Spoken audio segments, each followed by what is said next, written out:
आजकल की आधुनिक व्यवस्थाएं कितना भी दांत टूट जाए, सारी बत्ती सी चली जाए, लेकिन ऐसे ऐसे डॉक्टर साहब डेंटल क्लिनिक बने कि वो नकली दांत लगा करके और जो चने आप नहीं चबा पाओगे, नौजवान वो चने हमारे बूढ़े दादा लोग चबा लेगा। प्रेम से बोलिए राधे राधे। राधे राधे जोर से बोलना पड़ेगा, है ना। प्रेम से बोले राधे राधे। तो ये स्थिति है। जिस शरीर को हम सबसे ज्यादा मानते हैं, क्या ये शरीर सत्य है? नहीं सत्य है ना। जब चार लोग लेकर अर्थी को कंधे में जाते हैं तो क्या बोलते हैं, क्या आवाज आती है सभी के मुख से? सभी गांव वाले, सभी परिवार वाले एक ही शब्द का उच्चारण करते हैं, राम नाम। आगे सत्य है कि असत्य है? सत्य है ना। यदि राम नाम ही सत्य है तो फिर ये शरीर आज तक क्यों झूठा मानकर गलत कर्म करता रहा? जब राम नाम ही सत्य है, ये शरीर भी असत्य है। शरीर सत्य होता तो जरूर रहता, लेकिन शरीर भी हमारा ये सत्य नहीं है। इसलिए सत्य तो केवल परमात्मा है, भगवान के अलावा कोई और सत्य नहीं है। भगवान चैतन्य स्वरूप है। भगवान का तीसरा स्वरूप आनंद स्वरूप है। आनंद तो केवल परमात्मा के चरणों में ही मिलता है। दुनिया में आप आनंद की खोज में चलते हो। हर एक व्यक्ति चाहता है हमको आनंद मिल जाए, है ना। कौन चाहता है हमको दुख मिले? सभी चाहते हैं आनंद मिले। पर जब भैया जब आनंद संसार में हो तब तो मिलेगा। आनंद तो संसार में है ही नहीं। संसार तो केवल दुखालयम शाश्वतम। ये संसार शाश्वत रूप से निरंतर इसमें दुख ही दुख मिलता रहता है। लेकिन फिर भी हम सभी लोग मृग मरीचिका के भांति, मृग की भांति, रेगिस्तान की भूमि में मृगा होता है और राजस्थान की भूमि रेगिस्तान की होती है। उस रेगिस्तान की भूमि में वो जो मृग मरीचिका है वो पानी की तलाश में घूमता रहता है। जेठ का महीना जब भयानक धूप हुआ तो उस बालू के चमकते कण में उसे पानी नजर आता है। जैसे आप लोग सफर करते हैं, रास्ते में 4 व्हीलर चलाते हैं, तो जब बढ़िया डामरीकरण रोड हो, उस डामरीकरण में रोड जब गाड़ी चलती है, काफी लंबी चौड़ी धूप हो और उस धूप में आगे से देखो तो पानी ही पानी दिखाई देता है रोड में। आपने अनुभव किया होगा, रोड में पानी ही पानी दिखाई देता है, पर वास्तव में उसमें पानी नहीं है, वो तो रोड है। मृग मरीचिका पानी की तलाश में घूमता रहता है, दौड़ता रहता है, आगे पानी मिलेगा, जाता रहता है, लेकिन जब कहीं पानी नहीं दिखाई देता फिर से लौट के वापस आ जाता है, हार मान जाता है। उसी तरह यह प्राणी भी क्या करता है, बोले अपने शरीर के सुख के लिए घूमता रहता है। कहां कहां घूमता है? बोले मुंबई गया, दिल्ली गया, अनेक क्षेत्रों में कमाने के लिए गया, धंधा व्यापार बिजनेस किया और घर में आकर के बढ़िया घर बनवाया। सोचा अब आनंद मिल जाएगा। हा? मन में कामना थी कि घर बन जाए तो आनंद आ जाएगा। घर बन गया और जब घर बन गया तो लगा कि इसमें थोड़ा सा एसी वगैरह लग जाए तो फिर आनंद आ जाएगा। एसी लगी तो फिर से आनंद निकल गया, फिर चला गया। बोले अब आनंद कैसे आएगा? बोले 4 व्हीलर गाड़ी भी हो जाए, है ना। ये सभी के जीवन का अनुभव है, सभी लोग इसको अनुभव करेंगे। गाड़ी आ जाए तब सुख मिलेगा। जब गाड़ी आ गई तो इसके बाद लगा कि अब 2-4 गाड़ियां और हो जाए। सारा जीवन यही बनाते बनाते सुख के तलाश में व्यक्ति का जीवन बीत जाता है, पर सुख हमें नहीं मिल सकता, आनंद नहीं मिल सकता। क्षणिक आनंद भले मिल जाए। भूख लगी हो, आप भोजन के लिए थाली सामने आ जाए, भोजन कर लिए और भोजन करने के बाद 2-4 घंटे बाद फिर से भूख लग जाती है और जब पेट भरा तो आपने कहा वाह आनंद आ गया। और आनंद तो ऐसी चीज है, आनंद की वह परिभाषा है जो एक बार जीवन में आया फिर कभी वो जाता नहीं। आनंद ऐसी चीज है, ऐसी वस्तु है। अब आप विचार करो, जब आपने भोजन किया तो आनंद आ गया, अब वो आनंद 4 घंटे बाद कहां चला गया? इसीलिए भक्त कबीरदास जी ने बड़ी सुंदर बात कही। कबीरदास जी ने कहा मैंने जीवन में अनुभव किया, मैंने जीवन में अनुभव किया ये सबसे बड़ी दुश्मन भूख है। यदि ये पेट ना हो तो कोई समस्या ना आवे। कबीरदास जी बड़ी सुंदर बात करते हैं। कबीरदास जी कहते हैं कि मैंने जीवन में अनुभव किया, शाम को आई विदा कर दीन्हा। शाम को कौन आया? बोले शाम को भूख आई तो मैंने भोजन करके उसको विदा कर दिया। और भोर आई खड़ी, जैसे हम लोग भी शाम को आए तो भैया भोजन दो, और सुबह लेट हुआ 1 बजे तो फिर से तड़फड़ाने लगे भोजन चाहिए, है ना। तो शाम को आई विदा कर दीन्हा। और भोरैया आई खड़ी, भैया कुछ लाओ भूख लगी है। और कहत कबीर सुनो भाई साधु, अरे मौत से भूख बड़ी। कहत कबीर सुनो भाई साधु, मौत तो जीवन में एक बार आती है, पर ये दुष्ट जो है मूर्ख, ये जो भूख है ना, ये दिन भर में 4 बार आती है। सुबह नाश्ता चाहिए, दोपहर भोजन चाहिए, 4 बजे फिर चाय चाहिए, फिर रात में 9 बजे फिर भोजन चाहिए। जब देखो तब ये भोजन ही मांगती रहती है। बाबा कबीरदास जी कहते हैं, कहत कबीर सुनो भाई साधु, मौत से भूख बड़ी, है ना। इसलिए जीवन में आनंद नहीं है। आनंद कहाँ मिलता है? आनंद तो केवल परमानंद के चरणों में है। ये संसार में दुख का बोर्ड लगा है, ये दुखालयम शाश्वतम, ये निरंतर रूप से इसमें दुख ही दुख है, इसमें संसार में कुछ नहीं। एक बड़ी सुंदर बात, गर्मी का महीना था, एक पिता ने अपने बेटे को आम लेने के लिए मार्केट में भेजा। तो बेटा गया दुकान में आम लेने के लिए। उस दुकान में लिखा था नकली फलों की दुकान, नकली फलों की दुकान लिखा था। अब वो बेटा गया, उसने पढ़ा नहीं, और उसने कहा भैया 1 किलो आम दे दो। तो उसने वो डिस्पोजल के फाइबर के आम लटका रखे थे, उसने सारे आम को दे दिया। और कुछ आम के फल मिट्टी के भी थे, जो मिट्टी के बनाकर कलरफुल बना के बढ़िया उसने शो पीस के लिए झुला करके रखा था। सो बेटे ने उस बोर्ड को नहीं देखा कि ये नकली फलों की दुकान है, 1 किलो फल लेकर चला गया। आज जब घर में गया तो पिता ने कहा गर्मी का महीना है, ये गर्म हो गया होगा, सो इसको बाल्टी में डाल दो, थोड़ा सा ये बढ़िया ठंडा हो जाए तब इसको प्रसाद पाएंगे। सो जैसे उस पानी में उस फल को डाला और 10 मिनट देखा तो सारा का सारा आम तो था नहीं, सब मिट्टी में पूरा पानी हो गया था। पिता ने बच्चे को बुलाया, बड़ी जोर से डांटा, क्यों रे मूर्ख, ये कैसा फल लाया? बच्चे ने कहा पिताजी मैं तो दुकान से लाया हूँ। अब दुकानदार ने जो भी दे दिया। बड़े क्रोध में जाकर उस पिता ने गया और दुकान में पूछा, क्यों भाई आपने ये नकली फल, ये हमें मिट्टी के फल बेवकूफ क्यों बनाया? तो उसने कहा भैया हमने बेवकूफ नहीं बनाया, बेवकूफ तो आप अपने आप बन गए। उसने कहा कैसे? बोले जरा बोर्ड तो पढ़ो, इसमें क्या लिखा है। ऊपर नजर घुमाई तो उसमें लिखा था ये नकली फलों की दुकान है। प्रेम से बोलो राधे राधे। विचार करिए, उसके बाद समझ में आ गई बात तो सत्य है। सो पहले ही संसार में बोर्ड लगा है दुखालयम शाश्वतम, ये संसार केवल दुख का घर है। आलय माने घर, दुखालयम शाश्वतम। लेकिन इस दुखालय में आकर के हम सुख ढूंढते हैं, तो सुख कहाँ मिलेगा? अभी हम धनेश सोनी जी के दुकान में जाएं और कहें 1 किलो मिठाई दे दो, तो ये क्या कहेंगे? महाराज आपकी थोड़ी बहुत भी आंख हो तो देख लीजिए, ये फलों की दुकान है कि सोनी ज्वेलर्स की दुकान है कि मीठा की दुकान है। ईमानदार व्यक्ति तो प्रेम से कहकर लौटा देगा। थोड़ा तगड़े मिजाज का हुआ तो हो सकता है डांट भी दे, थोड़ा हाथ भी उठा दे, है? तो इसलिए भैया ये जो संसार है, ये संसार दुखालयम शाश्वतम है। यहाँ पे सुख नहीं है। और सुख पाना है तो कहाँ जाओ? बोले वशिष्ठ जी ने राम जी का नामकरण करते हुए बड़ी सुंदर वाणी में कहा, जो आनंद सिंधु सुख राशि, जो आनंद सिंधु सुख राशि, जो आनंद सिंधु सुख राशि,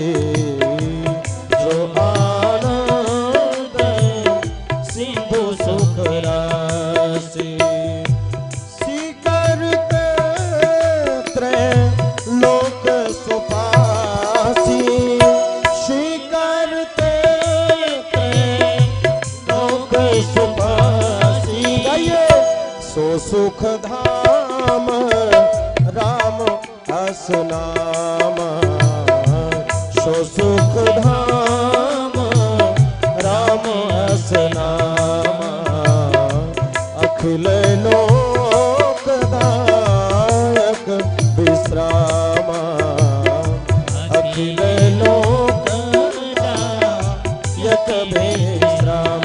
गाइए श्री राम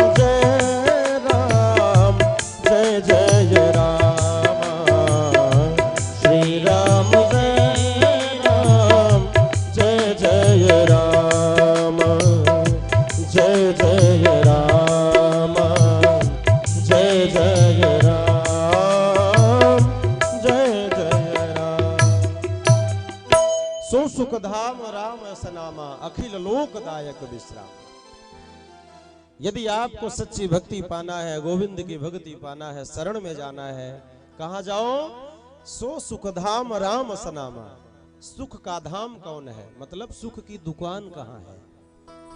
सुख कहाँ मिलता है?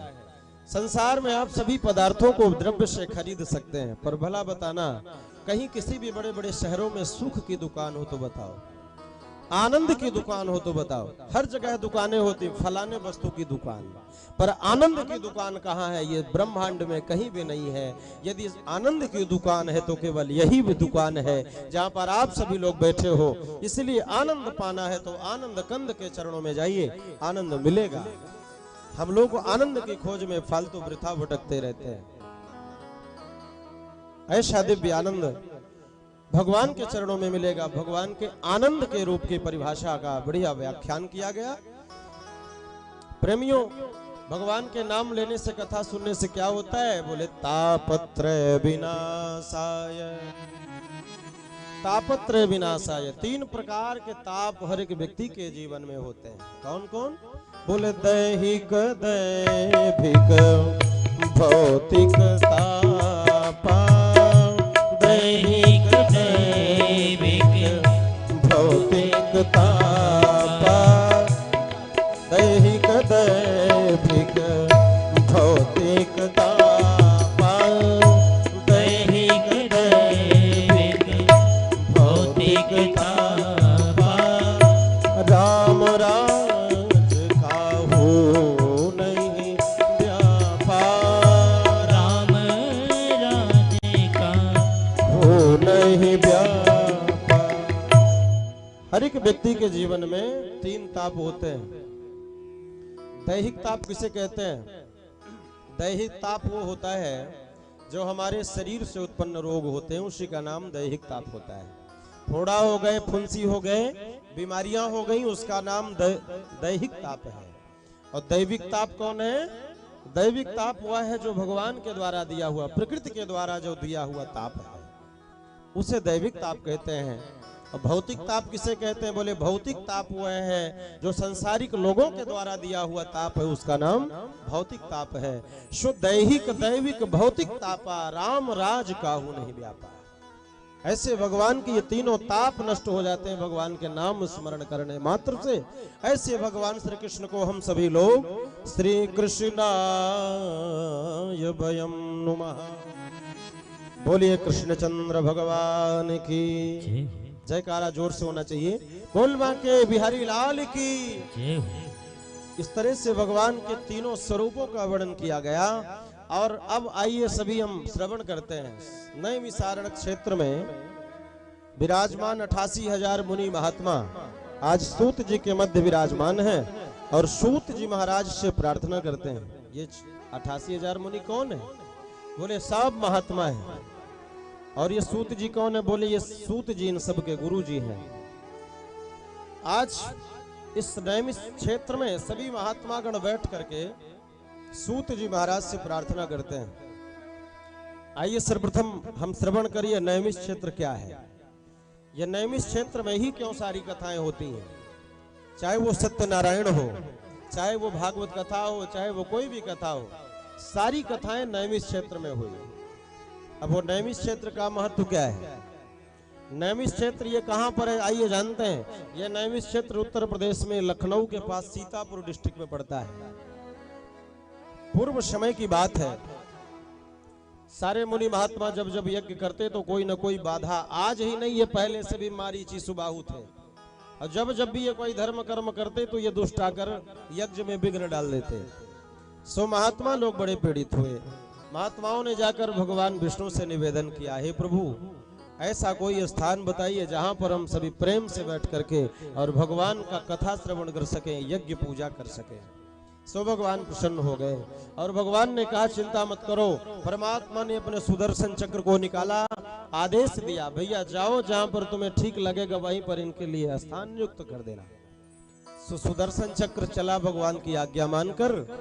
पहले तो सारी धरती का परिक्रमा लगाया सुदर्शन चक्र ने, और सारी धरती का परिक्रमा लगाते हुए सीधे पाताल लोक में गया और वहां से सीधे निकलकर गोमती गंगा को लेकर प्रकट हुआ। बोलिए गोमती गंगा की। गोमती गंगा मैया को लेकर प्रकट हुआ चक्र, और सीधे आकर के वही लखनऊ में कानपुर डिस्ट्रिक्ट में वहां पर आकर के उस चक्र की गति रुक गई, धुरी रुक गई। इसीलिए वहां का महत्व महात्माओं ने विचार किया। महात्माओं ने विचार किया कि ये जगह हमारे लिए उपयोगी है, इसलिए महात्माओं ने वहां पर निश्चिंत होकर भगवान की कथा सुनी। इसीलिए सारी कथाएं हमारी जो होती हैं वो सब नैमिषारण्य क्षेत्र में लिखी गई और कही गई। नैमिषारण्य क्षेत्र में ऐसा नैमिषारण्य क्षेत्र है, सत्यनारायण कथा भी हम सभी सुनते हैं, तो क्या सुनते हैं? एकदा नैमिषारण्य ऋषयः सौनकादयः। एकदा नैमिषारण्य, एक बार नैमिषारण्य क्षेत्र में जो भी कथा सुनी है सारी नैमिषारण्य क्षेत्र में हुई। स्वाज ये सारे मुनि महात्मा गुरु जी के चरणों में प्रणाम करते हुए कहने लगे, गुरु जी मैं जानता हूं अज्ञानध्वांत विध्वंस कोटि सूर्य समप्रभ सूतख्या हि कथा सारम मम कर्ण रसायनम। अज्ञान अध्वांत विध्वंस कोटि सूर्य समप्रभ। हे गुरुदेव, हम सभी लोग अज्ञान के अंधकार में पड़े हुए हैं। ये अज्ञान क्या है? ये अज्ञान क्या है? ये मोह क्या है? यह अज्ञान तो हमारा यही अज्ञान है। जो निद्राएं दो तरह की होती हैं, एक तो हम रात्रि में सोते हैं, इस पंच भौतिक शरीर से सोते हैं, और दूसरा नींद क्या है? बोले मोह निशा सब सोबनिहारा, मोह निशा सब शोभनिहारा। देखहि स्वप्न अनेक प्रकारा, देखहि स्वप्न अनेक प्रकारा। मोह निशा सब शोभनिहारा, मोह निशा सब शोभनिहारा। हम सभी लोग मोह रूपी निद्रा में सो रहे हैं। इतना तो हो गया, इतना और हो जाए, ये काम हो गया, फलाना काम और हो जाए। सारा जीवन हम सभी लोग मोह रूपी नींद में सोते रहते हैं और कभी हमें ज्ञान नहीं होता। ये ज्ञान कौन देता है? बोले ज्ञान तो केवल गुरुदेव ही दे सकते हैं। बिना गुरु की कृपा कोई सुलभ नहीं हो सकती। इसलिए गुरु की कृपा हमारे जीवन में आवश्यक रूप से होना चाहिए। स्वाज सूत जी महाराज से सनकादि महात्मा क्या कहते हैं? बोले अज्ञान अध्वांत विध्वंस कोटि सूर्य समप्रभ। गुरु जी आपकी कृपा यदि हमारे जीवन में हो जाए, हमारे सारे अज्ञान दूर हो जाए। जिस तरह से अंधेला कैसे दूर होता है? बोले जब सूर्य भगवान की किरणें इस ब्रह्मांड में पड़ती हैं, इस धरती पर पड़ती हैं, तो सारे ये धरती का अंधकार दूर हो जाता है। उसी तरह जब हमारे गुरु की कृपा रूपी किरण हमारे जीवन में आती है, तब हमारे सारे अंधकार दूर हो जाते हैं। जो रात दिन हम लोग मोह रूपी नींद में सोते रहते हैं, ये सब समाप्त हो जाता है और प्रभु कृपा प्राप्त हो जाती है। इसलिए सूतख्या ही कथा सारम मम कर्ण रसायनम। इसलिए गुरुदेव प्रश्न भी अपने किए और जवाब भी अपने ही देते हैं। कैसे रोग दूर होगा वह भी बताते हैं। क्या महाराज? बोले कथा सारम। कथा नहीं, बोले कथा का सार बताइए। भाई कथा तो सभी लोग सुन रहे हैं, लेकिन कथा का सार क्या है? जब उस सार को हम मनन करेंगे, चिंतन करेंगे, अध्ययन करेंगे, तब उस कथा का हमें सार मिलेगा। जैसे दूध होता है, अब दूध से हमें घी निकालना है, तो घी कैसे निकलेगा? बोले जब दूध को हम गर्म करेंगे, जमाएंगे, जामन डालेंगे, दही बनेगा। दही को जब मथेंगे तो मक्खन मिलेगा। मक्खन को जब पिघलाएंगे उसके बाद उसमें घी निकलेगा, है ना? कितनी सारी प्रक्रियाओं को करना पड़ा। उसी तरह से भगवान की ओर जाने के लिए, भगवान की भक्ति पाने के लिए, भगवान की कथा जीवन में हमारे उतरे, इसको प्राप्त करने के लिए हमें कथा के बहुत सारे नियम होते हैं। और जब तक आप उस कथा को अपने मनन नहीं करेंगे, चिंतन नहीं करेंगे, तो उस कथा आपको सुनने का कोई फायदा नहीं है। क्योंकि एक बार त्रेता जुग माही शंभु गए कुंभज सिपाही, संग सती जग जननी भवानी, पूज ही ऋषि अखिलेश्वर जानी।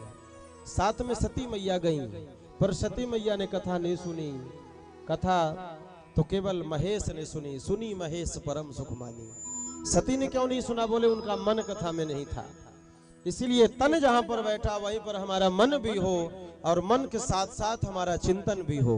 कहीं ऐसा ना हो कि हम कथा सुनने के लिए बैठे हैं और हमारे मन में बात बात घूम रही है कि हम अपने पादुका को तो नीचे उतार के आए हैं, पता नहीं कोई चुरा ले जाए। तू कहीं मेरे मन में यही घूम रही है।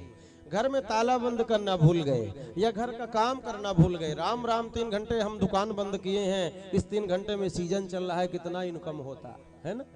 ये मन में घूमता रहता है, और जब तक ये बात मन में घूमती रहेगी तो कथा समझ में नहीं आएगी और न कथा लाभकारी होगी। इसीलिए कथा हमारे जीवन में उतरे, उस कथा को हम चिंतन करें, कथा को सार को जाने। सो महाराज ऋषिगण कहते हैं, सूतख्या ही कथा सारम मम कर्ण रसायनम। हमारे कानों में आप कथा रूपी रसायन डालिए, जिससे हमारा कर्ण पवित्र हो जाए, तन पवित्र हो जाए, मन पवित्र हो जाए। क्योंकि जब तक जीवन में गुरु की कृपा नहीं होती, कोई भी कार्य हमारे जीवन में संभव नहीं होता। इसलिए गुरुदेव कृपा करके, है ना, सभी के जीवन में, यहाँ पर सभी लोग बैठे होंगे जिन्होंने गुरु मंत्र लिए होंगे, सभी लोग लिए ना, जरा हाथ ऊपर उठाएंगे, देखो तो कितने लोग गुरु मंत्र लिए हैं। सभी लोग लिए हैं, बहुत अच्छी बात है। अच्छा एक बात और बताइए, गुरु मंत्र तो सभी लिए हैं, लेकिन गुरु मंत्र कब लेते हैं? ये हमारे एमपी की विशेष परंपरा है। गुरु मंत्र कब लेते हैं? बोले जब बेटी के विवाह का समय आता है तो लोग कहते हैं कि कन्यादान तब तक नहीं होगा जब तक हम दीक्षा नहीं लेंगे। सो किसको बुलाओ? बोले ऐसे गुरुजी को बुलाओ। कहाँ है गुरुजी? बोले गुरुजी तो नहीं रहे, उनके बेटे हैं। क्या करते हैं गुरुजी? अरे वो तो डॉक्टर है, मास्टर है। अरे कोई बात नहीं, बुला लाओ, मंत्र ही तो चाहिए। सो उनको बुला के मंत्र ले लिया। अब क्या मंत्र दिया, क्या मंत्र लिया भगवान जाने। ऐसे भी शिष्य हैं कि मंत्र भी भूल गया होगा, है ना, कि मंत्र भी याद हो। और गुरु का वह कर्तव्य है ऐसा मंत्र दे, ऐसा अंकुश लगाए, जैसे पिता और पुत्र का भाव होता है। बेटा भले पिता से अलग हो जाए, चाहे बेटा भले दिन भर गाली दे, लेकिन पिता फिर भी मानता नहीं है, दिन भर समझाने का प्रयास करता रहता है, बाबू ऐसा मत करो। उसी तरह शिष्य को और गुरु को चाहिए, गुरु को चाहिए कि शिष्य भले कितना नालायक हो जाए, मूर्ख हो जाए, लेकिन गुरु को चाहिए कि बार बार जाकर उसके घर में उसको सजग करना चाहिए, उसको जगाना चाहिए, है ना। गुरु और शिष्य का भाव इतना ही नहीं होना चाहिए कि चेला ने मंत्र लिया, सो धोती लगोटी और वस्त्र कपड़ा लोटा दक्षिणा दे दिया, और गुरु जी लिए अपने घर गए, बहुत मिला। अरे भाई कुछ मेहनत भी नहीं, मिल गया बहुत है, ऐसा नहीं होना चाहिए। गुरु मंत्र का मतलब कन्यादान से नहीं है। गुरु मंत्र का मतलब केवल इतना है कि गुरु मंत्र के द्वारा हम भगवान को जानते हैं, हम परमात्मा को जानते हैं, उस ब्रह्म को जानते हैं। इसलिए हमारा गुरु कैसा हो? हमारा गुरु ज्ञानी हो, और ऐसा ज्ञानी हो जो समय समय पर आकर हमें एक बार ज्ञान प्रदान करे। हमने तो ऐसे ऐसे लोगों से पूछा, आपके गुरुजी कहाँ के हैं? अरे महाराज वो तो दूर के हैं, रीवा के हैं। कभी गए हैं? नहीं महाराज, जब से मंत्र लिए तब आज तक न वो आए न हम गए, है ना। गुरुजी जिंदा हैं कि मर गए इसका भी कोई ठिकाना नहीं है, कोई पता लगाने वाला नहीं है। ऐसा नहीं होना चाहिए। गुरु हमारा कर्णधार है, गुरु हमारा एक ताकत है, गुरु हमारा एक स्तंभ है, और गुरु के बिना जीवन नहीं हो सकता। इसलिए निवेदन है कि जिन्हें गुरु मंत्र भूल गया होगा, आपको याद है गुरु मंत्र? भूल गया ना? देखिए सामने प्रत्यक्षं किम प्रमाणम, है ना। इसीलिए गुरु मंत्र याद होना चाहिए। गुरु मंत्र में फल है, गुरु में कोई ताकत नहीं है। हमारे अंदर कोई ताकत नहीं है कि हम आपको कुछ दे सकें, लेकिन हमने भगवान का मंत्र दिया, और यदि भगवान का मंत्र जपोगे तो आपका कल्याण होगा, साथ में कमीशन हमको भी मिलेगा। इसलिए वो ताकत तो गुरु मंत्र में है। प्रेम से बोलिए गुरुदेव भगवान की, है ना। इसीलिए गुरु जी के प्रति श्रद्धा होना चाहिए हर एक व्यक्ति को। गुरु बिन भव निधि तरई न कोई, गुरु बिन भव निधि तरई न कोई, जो बिरंची संकर सम होई,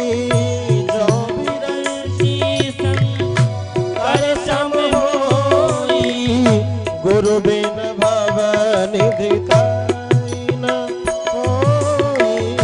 गुरु बिन भव निधि, गुरु बिन भव निधि, गुरु बिन भव निधि ताई न कोई। गुरु के बिना कोई भव से सागर पार नहीं जा सकता। इसलिए गुरु की कृपा हमारे जीवन में हो, इसलिए गुरु की कृपा हो। आइए हम सभी लोग अपने अपने गुरु का स्मरण करें, चाहे यहाँ हो चाहे वहाँ हो। सभी लोग अपने अपने गुरु के चरणों में ध्यान करें, गुरु का ध्यान करें। हाथ जोड़कर भजन के माध्यम से हम सभी अपने अपने गुरुदेव भगवान का ध्यान करें। प्रेम से बोलिए गुरुदेव भगवान की। गुरुदेव कृपा करके,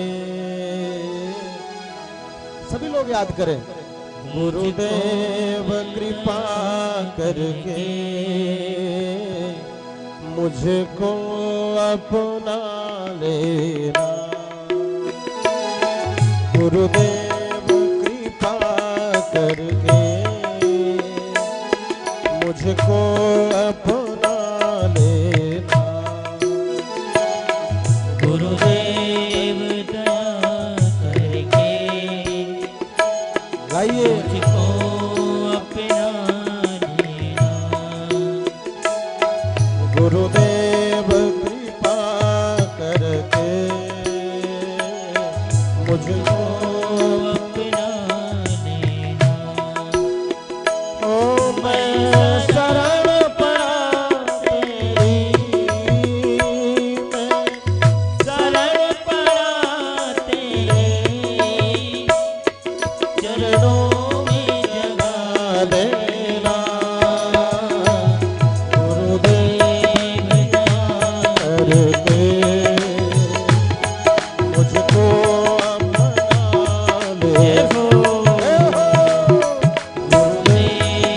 ताली की सेवा करते हुए मुझको अपना लेना। बोलिए गुरुदेव भगवान की। सभी को ताली बजना चाहिए।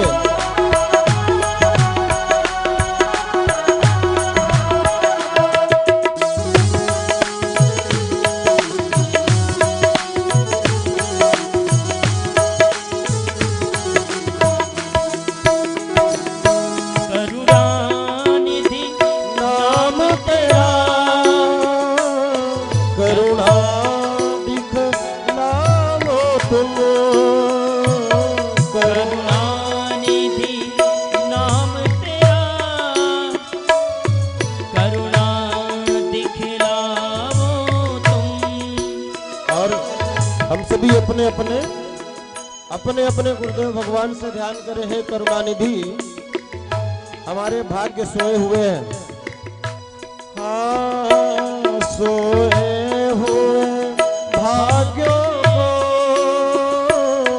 हे नाथ जगावो तुम। सोया हुआ भाग्य मेरा, हे नाथ जगावो तुम। और मेरी नाव भंवर डोले, मेरी नाव भंवर डोले, इस पार लगा देना। गुरुदेव दया करके मुझको अपना लेना। ओ मैं शरण पड़ा तेरी, मैं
प्रार्थना करना चाहिए। क्या? जो गुरु जी ने मंत्र दिया है उस मंत्र को याद होना चाहिए। और नितमाला जपूं तेरी, नितमाला जपूं तेरी, नहीं दिल से भुला दे। जय हो। नितमाला जपूं तेरी, नहीं दिल से भुला देना। मैं शरण पड़ा तेरे, मैं शरण पड़ा तेरी, चरणों में जगा देना।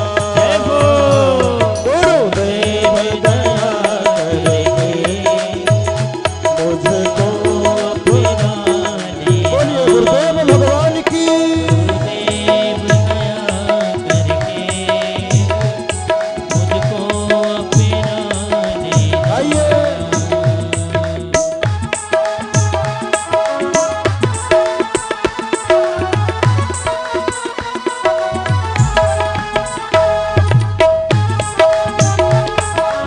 ताली बजाते हैं सब लोग भाव से।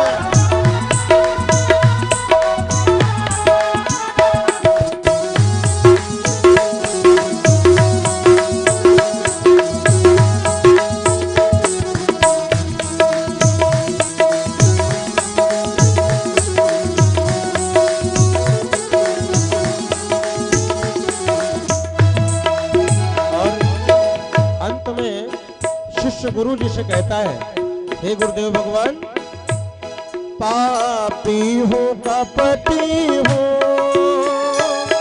जैसा भी हूँ तेरा हूँ। पापी हूँ कपटी हूँ, जैसा भी हूँ, घर बार छोड़ कर मैं जीवन से खेला हूँ। परिवार छोड़ कर जीवन से अकेला हूँ। और आइए हम सभी आर्त भाव से गुरुदेव के चरणों में प्रणाम करते हैं। गुरु जी मैं कैसा भी हूँ, लेकिन आपके चरणों में मेरा निवेदन है, दुख का मैं मारा हूँ, दुख का मैं मारा हूँ, मेरा टुकड़ा मिटा देना। हरि बोल।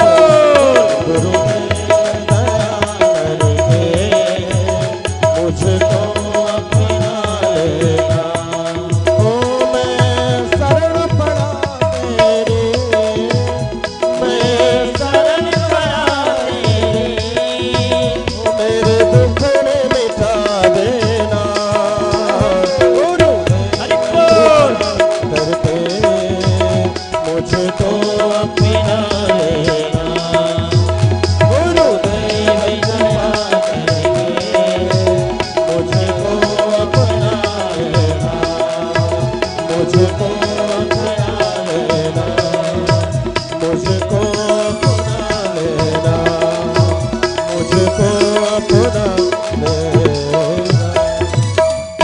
प्रेम से बोलिए सदगुरुदेव भगवान की जय।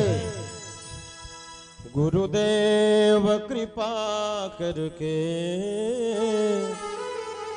मुझको अपना लेना।